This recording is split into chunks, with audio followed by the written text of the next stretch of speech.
सोचो अगर आज भी इंडिया पर ब्रिटिश रूल कर रहा होता तो क्या हो। क्या हम एक डेवलप्ड नेशन होते या फिर एक अफ्रीकन कॉलोनी की तरह थी। क्या हमारी खुद की पहचान होती भी या सिर्फ एक अंग्रेजी वर्जन बन के रह जाती इंडिया की।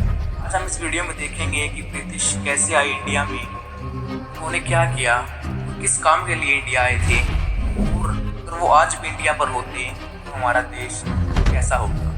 नमस्कार दोस्तों, ब्रिटिशर्स का आना। आखिर थे कौन ये लोग, क्यों आए थे। ब्रिटिशर्स यानी यूनाइटेड किंगडम के लोग। 60s के आसपास दुनिया भर में ये लोग अपना बिजनेस और इन्फ्लुएंस फैला रहे थे। अब यूरोप एक सुपर पावर कंट्री बनने की रेस में था, जिस तरह टेक कंपनीज आज मार्केट कैप्चर करती हैं। सेम उस जमाने में ऐसा कंट्रीज भी क्या करती थी। ब्रिटिशर्स इंडिया आए एक बिजनेस करने के लिए, लेकिन साथ में एक एजेंडा लेकर आए पावर और कंट्रोल का। भारत उस समय दुनिया के सबसे अमीर देशों में शुमार हुआ करता था और यहाँ की सुगंधित मसाले, कपड़े, सोना चांदी सब कुछ दुनिया भर में मशहूर था। 1600 में एलिजाबेथ आई ने ब्रिटिश इंडिया कंपनी को लाइसेंस दिया।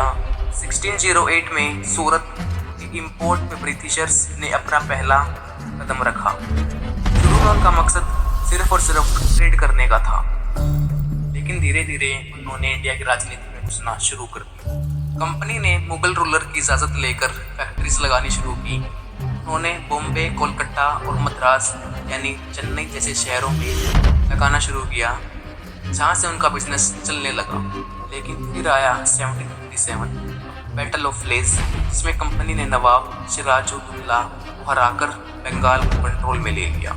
इस जीत ने ब्रिटिशर्स को पॉलिटिकल और मिलिट्री पावर दे दी। उसके बाद फिर आया बैटल ऑफ बक्सर 1764 में, जिसमें उन्होंने मुगल इंपीरियर शाह आलम और अमीर नवाब को भी हरा दिया था। अब ब्रिटिश सिर्फ बिजनेसमैन नहीं बल्कि रूलर बन चुके थे।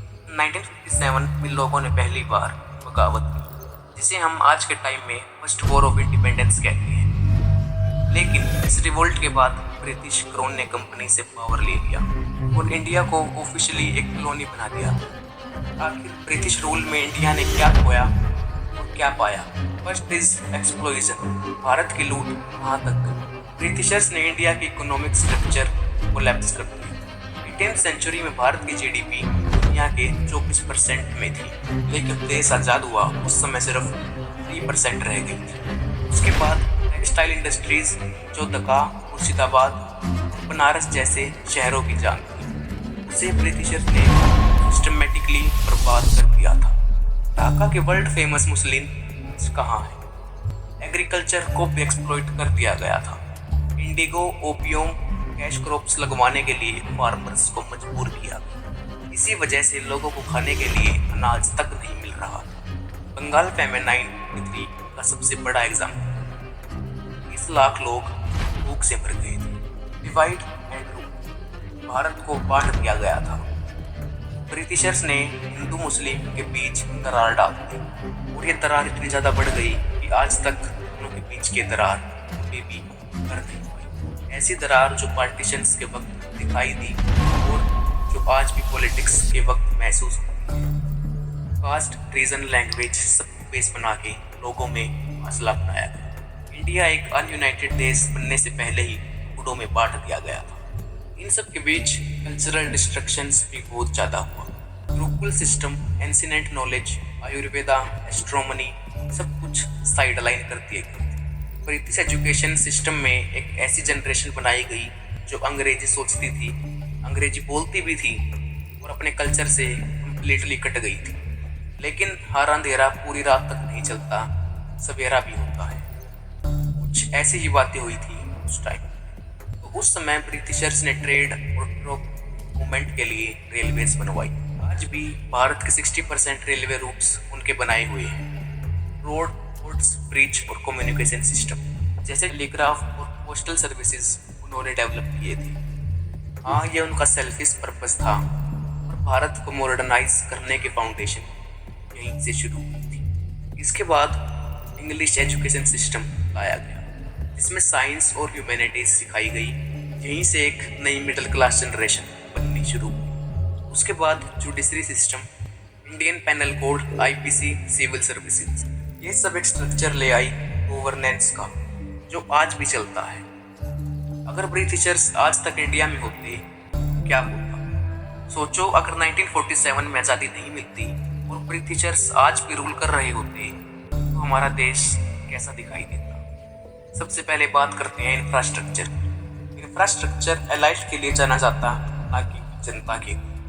मेट्रो सिटीज शायद लंदन जैसी होती, ग्लास बिल्डिंग्स, एक्सप्रेसवेज और स्काईस्क्रैपर्स, लेकिन गांव और छोटे शहरों में बेसिक नीड्स भी पूरी नहीं। रूरल इंडिया अब भी हैंडपंप्स, कच्ची सड़कें और प्राइमरी स्कूल्स से जूझ रही है। डिजिटल भारत या स्मार्ट सिटीज का कंसेप्ट सिर्फ ब्रोकरीज में होता, ग्राउंड रियलिटी जीरो।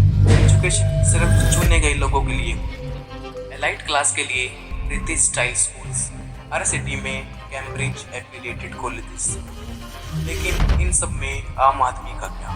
उनके लिए शायद बेसिक लिटरेसी भी मुश्किल होगी। लोकल हिस्ट्री, रीजनल लैंग्वेजेस और इंडियन हीरोज का जिक्र टेक्स्ट बुक्स से हटा दिया जाता है। Bhagat Singh, doctor B R. अम्बेडकर, नेताजी की जगह क्वीन विक्टोरिया स्टोरीज लाई जाती। भारत के पैसे आज भी ब्रिटिश बैंक्स में जमा है। प्रॉफिट जाता सिर्फ लंदन और इंडिया में सिर्फ इंडियन एंटरप्रेन्योर्स और बिजनेसेस ग्रो नहीं कर पाते। सब कुछ ब्रिटिश कॉरपोरेशंस के अंडर हो। फेस्टिवल्स को बैकवर्ड कहकर बैन कर दिया जाता। होली और दिवाली पर पब्लिक रिस्ट्रिक्शंस लगा दिए जाते। बॉलीवुड नहीं होता। अगर ब्रिटिश गवर्नमेंट अभी तक होती तो ब्रिटिश सिनेमा ही चलता। क्रिकेट होता पर इंडियन टीम का नहीं। अपना नाम, अपनी भाषा, अपना कल्चर, सब कुछ अंग्रेजी वर्जन बन चुका। पॉलिटिक्स में सैडो डेमोक्रेसी हो। इंडियन लीडर्स तो होते की तरह, रियल पावर्स होती गवर्नर जनरल के पास। फ्रीडम ऑफ स्पीच नहीं होती, मीडिया कंट्रोल्ड में रहती और सिर्फ उनकी जुबान बोलती। प्रेस्टर्स को टेररिस्ट डिक्लेयर कर दिया जाता और उनका एनकाउंटर करवा दिया जाता। कॉन्स्टिट्यूशन सिर्फ एक पेपर वर्क जिसमें राइट्स दिए जाते, कभी मिलते नहीं। ऐसा ही कुछ होता अगर अभी तक रहते इंडिया में। सोच कर देखो, अगर ब्रिटिशर्स ने कुछ सिस्टम दिए लेकिन उनका बेस था कंट्रोल और एक्सप्लॉइटेशन, आज भी वो यहाँ होते तो हो सकता है इंडिया का आउटर लुक लंदन जैसा होता, लेकिन अंदर से ये देश एक गुलाम होने की है। देश बनाना सिर्फ इंफ्रास्ट्रक्चर से नहीं होता, पहचान से। और अगर पहचान ही किसी और की हो जाए तो आज़ादी का मतलब ही क्या बचा? जिस तरीके से हम आज इस धर्म को चाहें उस धर्म को मान सकते हैं, जिस टाइप जो करना चाहें कर सकते हैं, इंटरनेट पर जो कुछ चाहे देख सकते हैं, जो कुछ चाहे सुन सकते हैं। अगर ब्रिटिश होती तो हमारी लाइफ किस तरीके की हो सकती है वो शायद हम इमेजिन कर सकते हैं। तो क्या मानना है, अगर ब्रिटिश आज भी रूल कर रही होती इंडिया में तो क्या आप इंडिया में रहना चाहते? कमेंट में ज़रूर बताना। और अगर आपको वीडियो पसंद आई हो वीडियो को लाइक करना, चैनल को सब्सक्राइब करना। Thanks for watching.